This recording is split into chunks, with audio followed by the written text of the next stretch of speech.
desde el inicio del estallido del conflicto en la franja de Gaza con motivo del 7 de octubre, también intentando, digamos, de ampliar su política y esa ofensiva contra los grupos de la resistencia dentro de la franja de Gaza. La franja de Gaza en general, mm, como he ido comentando por aquí, la situación ha ido desde picos de enfrentamiento con grandes operaciones israelíes, algunas de las operaciones más grandes en 20 años, desde la segunda intifada, a periodos de relativa calma, podríamos hablar.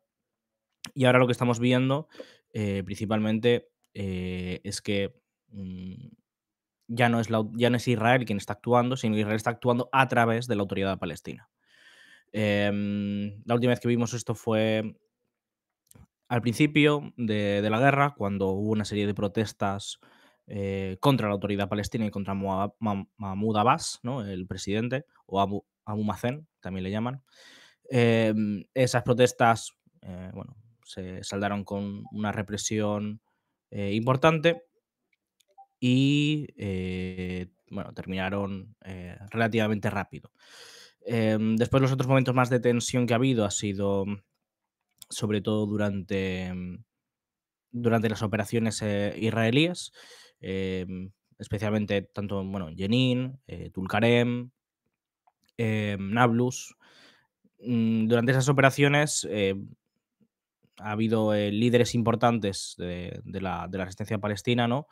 Em, que, que han muerto. Es lo que se llaman los batallones, el batallón de Jenin, por ejemplo, que está compuesto, digamos, por el conjunto de grupos armados, ¿no? De grupos armados de la resistencia palestina. Y entonces, dentro de ese universo de grupos, hay un líder, mm, hasta cierto punto reconocible. Y en el caso del batallón de Jenin, pues este fue uno de los más sonados, que murió en el mes de. Le mataron por primera vez, creo que fue en primavera, después apareció otra vez vivo en un funeral y se desmintió que Israel lo hubiera matado, pero después consiguió matarlo, no sé si fue julio o agosto, ahora mismo no tengo la fecha. Em, la cuestión, bueno, ahí en ese momento también llegó a haber, digamos, algunas movilizaciones y un intento de la autoridad palestina de apresarlo, ¿no? De arrestar, por ejemplo, a este líder. Em, Ahora, bueno, las presiones israelíes siempre han ido en el sentido, ¿no? De que la autoridad palestina no hace suficiente y de que tiene que tomar el control sobre esas zonas, que no tiene un control efectivo. Y bueno, dentro de esa, digamos, actitud colaboracionista para lo que es y para lo que funciona la autoridad palestina, em, pues ahora mismo sí que se ha dado operaciones militares importantes contra esos grupos de la resistencia, algo que no venía ocurriendo desde hace muchos años.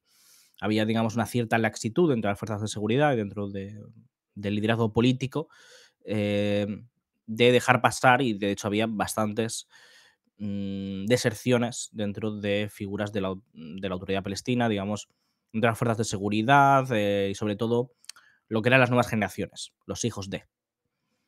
Em, Esto pues puede significar un cambio bastante importante por parte de la actitud de la autoridad palestina frente a la resistencia. Evidentemente no es un grupo, no es una autoridad amiga en ningún sentido de las fuerzas de la resistencia, pero sí que es un cambio importante en cuanto a esa relación y puede marcar realmente que el gobierno israelí está metiendo mucha presión, ¿no? Para que se lleven a cabo este tipo de operaciones, o la autoridad palestina quiere demostrar algo con ello. Y, y bueno, lo que hemos tenido es esas, digo, operaciones militares, y ha habido movilizaciones también de la gente en contra de las mismas. Especialmente estamos hablando de la zona de Jenin, el campo de refugiados. Y en respuesta, por ejemplo, el batallón de Tulkarem ha hecho un comunicado importante hablando de que la autoridad de Oslo, la llaman ellos así, ha cruzado las líneas rojas y no permitiremos que caiga la bandera de la resistencia en Cisjordania, y apoyaremos el campamento de Jenin con hierro y fuego. Este, como digo, el batallón de Tulkarem, que es cercano, es otro campo de refugiados también. Esto bien podría precipitar la situación dentro de Cisjordania.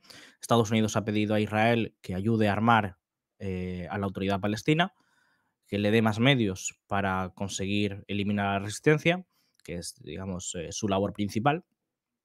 Y mientras, pues, en Israel lo que hay es un debate bastante intenso entre los sectores, digamos, de la seguridad nacional más vinculados al ejército y más vinculados a los sectores liberales tradicionales, que son más favorables a cooperar con la autoridad palestina y darle escoba. Al final, digamos, es buena parte de su proyecto político y esa colaboración con esos sectores palestinos en su beneficio, mientras que los sectores, digamos, más mesiánicos, más extremistas, más vinculados, por ejemplo, a los colonos, quieren optar por aprovechar estas divisiones para desmantelar la autoridad palestina. Ellos lo llaman la autoridad terrorista normalmente o ese tipo de apelativos y consideran que la autoridad palestina son lo mismo que jamás, que son un, bueno, para ellos, ¿no? Un lobo con piel de cordero. Ellos lo llaman así. Entonces, ahora mismo habrá que ver por dónde se decanta Netanyahu, ¿no? Em, dentro de lo que está ocurriendo, es importante destacar que los colonos han llamado, han llamado en un comunicado reciente a que el gobierno israelí y el ejército apliquen la misma estrategia que estaban aplicando en Gaza dentro de Cisjordania.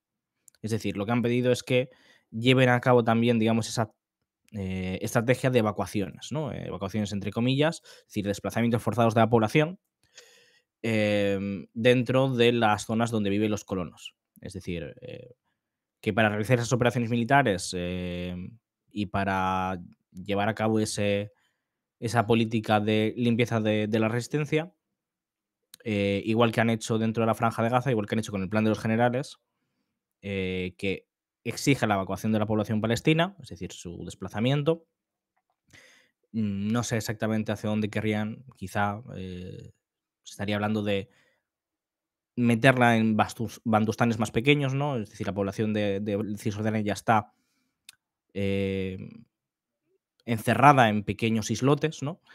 Entonces, una de dos, si el gobierno llegara a aplicar esta política a Cisjordania, veríamos un proceso, evidentemente, de empeoramiento de la situación en Cisjordania, que podría llevar a un estallido social, y la población se vería aún más encerrada en esas pequeñas áreas, ¿no?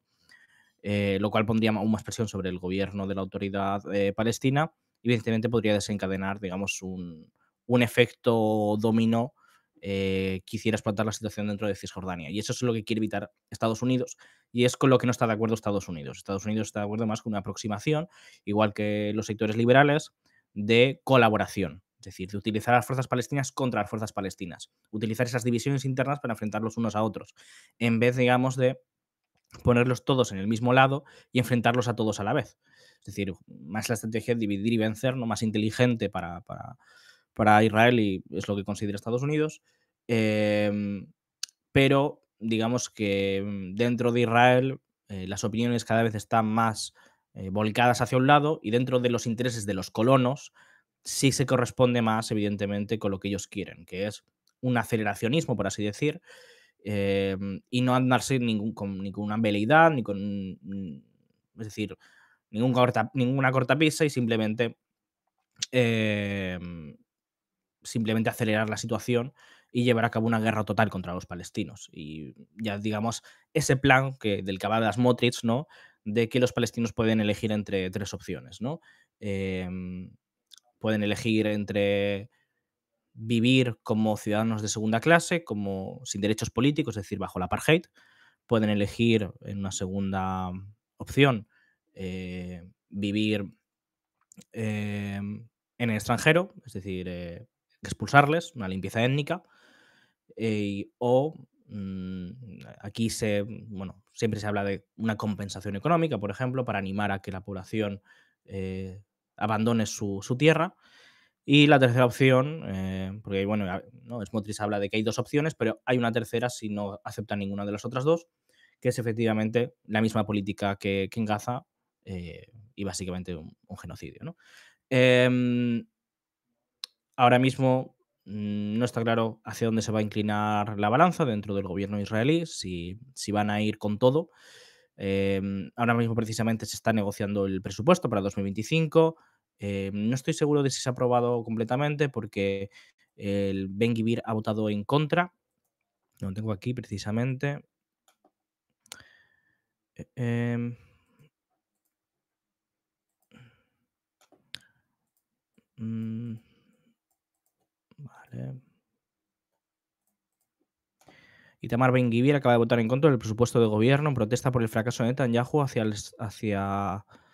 eh, por no despedir a la fiscal general.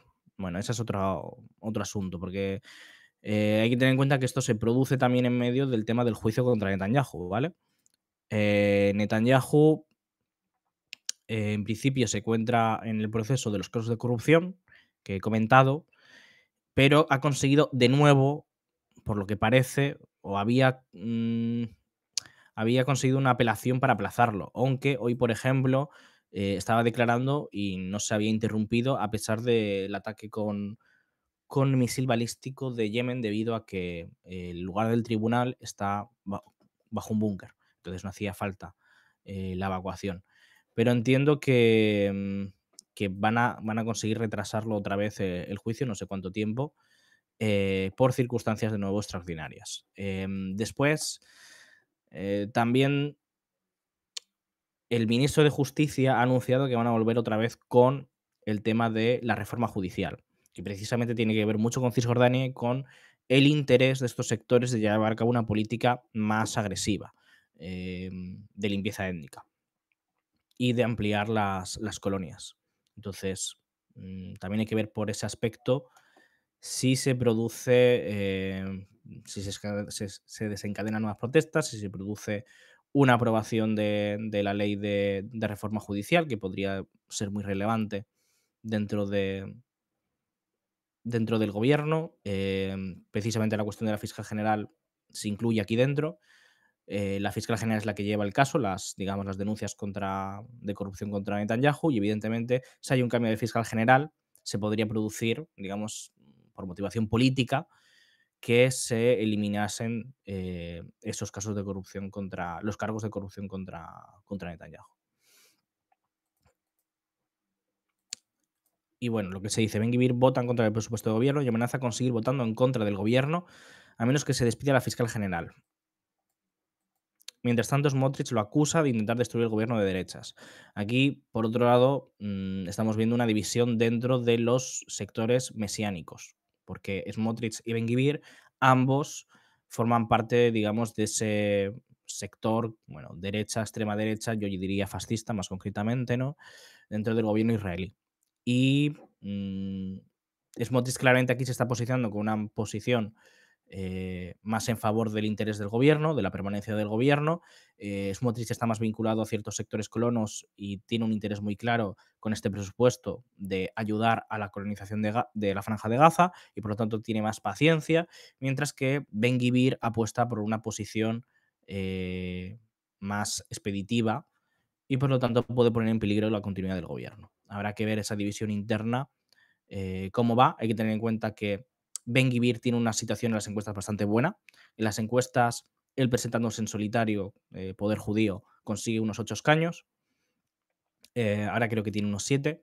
La cuestión es que los escaños que tienen ahora mismo Poder Judío y Sionismo Religioso es porque se han presentado juntos y tienen 14 conjuntamente, si no recuerdo mal.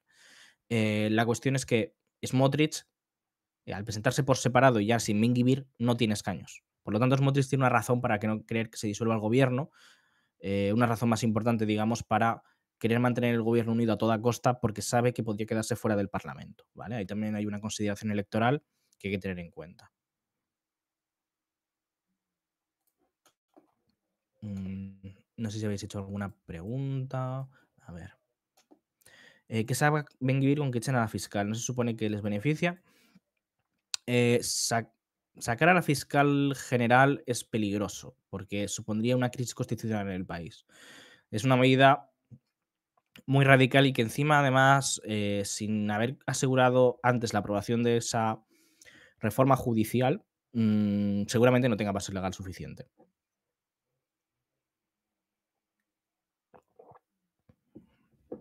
Entonces, Ben Gvir lo que quiere es, a ser posible,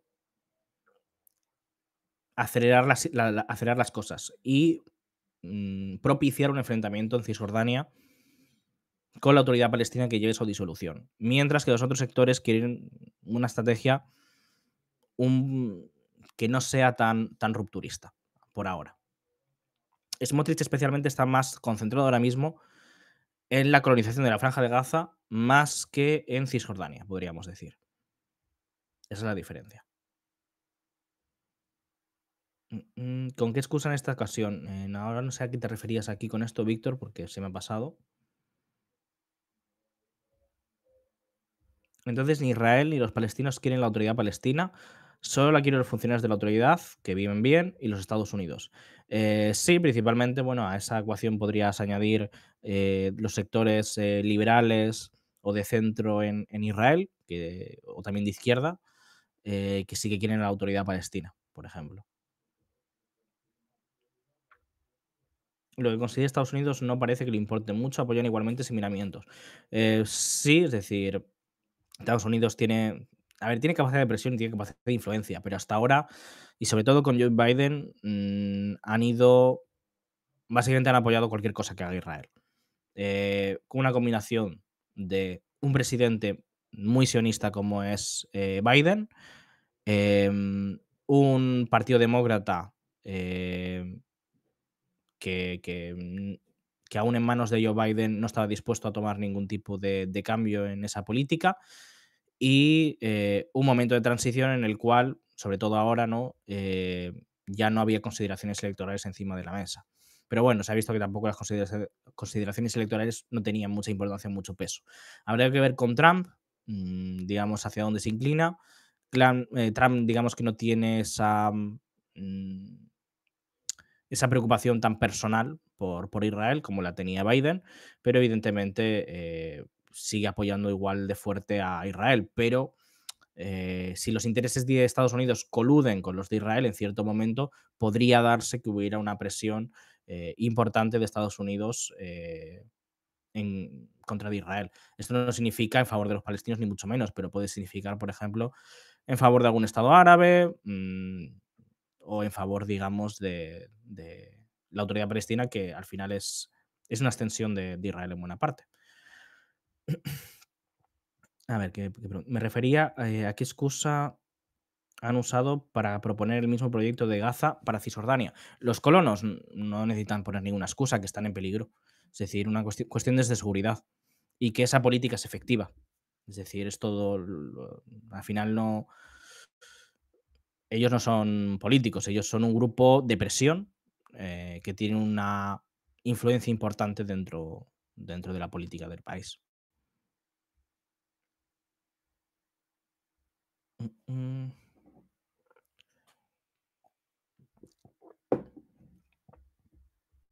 Pues bueno, ¿qué más tenemos? Pues bueno, principalmente, como digo, estos cambios dentro de Cisjordania, que sí, yo creo que van a apuntar a que en 2025 vamos a tener un año muy movido dentro de Cisjordania. Habrá que ver si se produce un cambio importante. Hay que tener en cuenta que además con la situación en Siria hay cierta preocupación dentro de Jordania. Hay que tener en cuenta que el papel y el peso que tienen los hermanos musulmanes dentro ahora mismo en Jordania y también el que parece que pueden tener dentro de Siria. Es verdad que el nuevo gobierno sirio no quiere molestar a Israel en ningún sentido. Así lo ha dicho el propio Yolani, que es, digamos, el líder de facto de Siria, aunque no tenga ningún cargo oficial por ahora. Y en general, Israel tiene ahora mismo una situación bastante privilegiada en todo Oriente Medio, muy favorable, pero yo creo que es bastante probable que, digamos, apunten demasiado alto y se acaben encontrando con efectos secundarios no esperados, ¿no? Que le generen nuevos enemigos. Por ejemplo, Jordania yo creo que es muy susceptible de una, de una situación de inestabilidad interna en la cual se puede provocar perfectamente un alzamiento interno contra el gobierno de la monarquía, que a veces es más impopular. Entonces, hay que estar atento a ese tipo de tendencias. Mm, en general también, pues eso, hemos podido ver combates bastante fuertes dentro de Jenin. em, y habrá que ver sobre todo hacia qué apunta, por ejemplo, la nueva administración Trump. Trump parece que quiere revivir de nuevo los acuerdos Abraham, evidentemente, porque primero es el mismo el que los inició durante su primer mandato. Y en general, pues Trump también tiene una buena relación con los países petroleros y en concreto, por ejemplo, con Arabia Saudí. Arabia Saudí sigue interesada, hay que tener en cuenta eh, esencialmente en conseguir un tratado de defensa mutua con Estados Unidos. La cuestión es qué está dispuesto a pagar o qué peaje está dispuesto a poner encima de la mesa para conseguirlo. Tanto Arabia Saudí como Israel, por su parte, para la normalización. Ahora mismo Arabia Saudí realmente lo que está pidiendo, más que otra cosa, no es un Estado palestino, sino una hoja de ruta para un Estado palestino, ¿vale? Es decir, una nueva promesa eterna, ¿no? Como Oslo, como tantas otras, en la cual, pues, al menos haya una especie de victoria, que puedan conseguir ellos reclamar una especie de victoria diplomática en ámbito internacional y que se pueda vender al público, al propio público saudí. De hecho, los oficiales de la administración Trump que están hablando públicamente apuntan a eso, ¿no? A que realmente se puede conseguir un acuerdo solamente consiguiendo que el gobierno israelí proponga una hoja de ruta. Que no hace falta un acuerdo final ni un acuerdo, digamos, de promesa de un Estado palestino. Entonces parece que se intuye que por ahí es por donde van a ir realmente.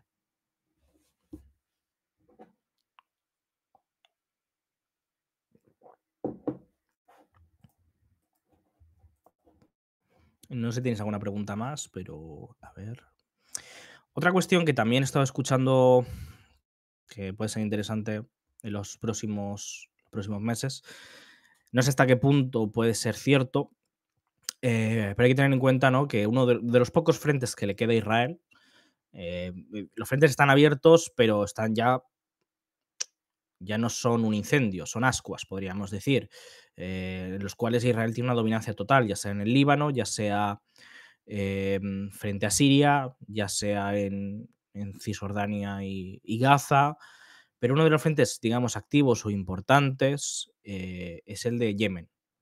Los Houthis, ¿no? El movimiento Ansarola, en Yemen ha sido de los más consecuentes en todo momento en la posición de apoyar a la causa palestina y mantener mm, con un esfuerzo enorme, cerrado, un canal de comercio internacional, un estrecho, perdonad, de comercio internacional tan vital como el Bab el Mandeb, afectando al canal de Suez y a todo el Mar Rojo, ¿no? Em, de hecho, como decía, ¿no? Hoy también han lanzado un misil balístico contra Israel, que evidentemente no ha creado ningún daño, ha sido interceptado, pero bueno, mantiene esa tensión, ese tensionamiento a nivel de movilización de la sociedad y de paralización de la vida económica del país, en lo que es el centro, todo lo que es el centro financiero y tecnológico de la ciudad, pues todo el mundo se tiene que ir a los búnkeres, ¿no? Eso tiene una cierta importancia. Em, los Houthis, pues, de hecho, bueno, han estado diciendo que van a abrir o que van a abrir un nuevo frente o que van a hacer algún nuevo anuncio. Yo por el momento no he visto nada relevante en ese sentido. Pero lo que se está hablando es de que que ahora, digamos, con esa situación mejor para Israel, lo que se están planteando es una operación de mayor escala dentro de Yemen. Habrá que ver si eso se materializa, cómo puede ocurrir. Yo creo que hay dos grandes posibilidades del próximo año, bueno, tres quizá realmente. Lo que ocurra en Cisjordania, como he venido diciendo, una operación en Yemen pero hay que tener en cuenta a qué escala puede ir eso. Principalmente yo supondría una campaña de bombardeos aéreos, más fuerte quizá que las que ha habido hasta ahora. Puede ser que intenten replicar algo como lo que han hecho en Siria o en la propia Franja de Gaza, es decir, no ataques selectivos o ataques em, a depósitos de combustible, por ejemplo, o a los puertos, sino ataques de mayor potencia y destrucción de las propias ciudades, ¿no? Em, Puede ser que Israel se esté planteando algo de esas dimensiones, habrá que verlo. Y evidentemente, de lo que también he hablado y sería una tercera posibilidad, es el tema del ataque al programa nuclear iraní.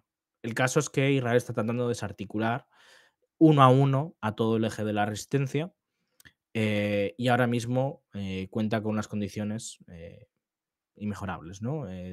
Teniendo el espacio aéreo abierto en Siria, porque ha destruido completamente cualquier defensa antiaérea, y eso era un ecosistema muy denso que Israel tenía dificultad para penetrar, y si lo hacía era en buena parte por acuerdo del gobierno sirio, por acuerdo de Rusia y por emplear, bueno, ciertas capacidades de manera muy quirúrgica que no le permitían realizar ataques de gran envergadura. Hay que tener en cuenta que Siria tenía gran cantidad por la época soviética y la venta de material bélico por parte de Rusia, tenía pues eso, muchos radares, muchas baterías antiaéreas de origen soviético o ruso.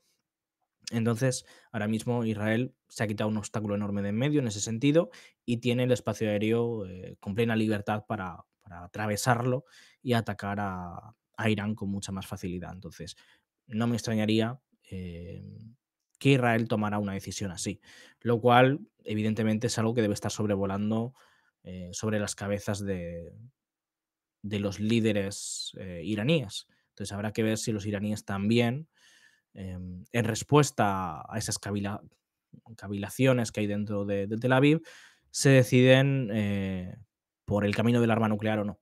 Hay que tener en cuenta que en Irán, por el momento, han cumplido gran parte del acuerdo nuclear que se firmó en 2015, aunque es cierto que, evidentemente, con la salida de Estados Unidos y con el incumplimiento por parte de las potencias occidentales, ellos han ido retirándose de ciertas cláusulas, pero no han llegado que se conozca al desarrollo del arma nuclear, no lo parece.